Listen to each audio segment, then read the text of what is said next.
D03 Richard Awaso no any penya oko Asante Akyem odum jadwuma ko no woda no wode futu amase mu amotade ojamframa to ano cylinder de bi ehye mo kitchen on ba bia mo kase mo yeduane wo honom no wose eye hu nti be ya mo mpa bibi abonten na mo fanhyem na emframa mfa ho abibia.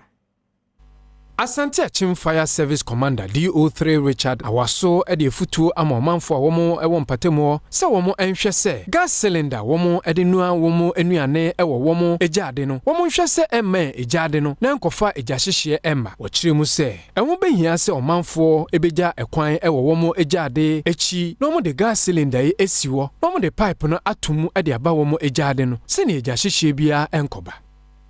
Ejashishia yekuni ana fires yekuni ni anosha na domestic fires ena eyana coastal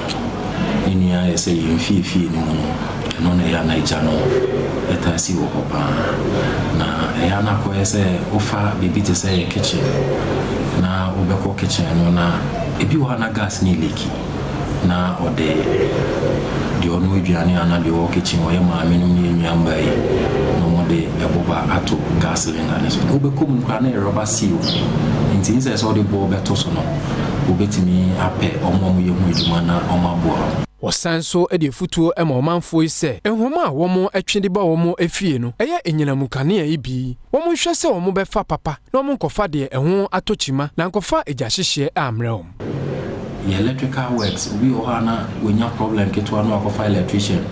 Electrician who see you may win you no akofa no nya qualified. E woman so a ye wiring.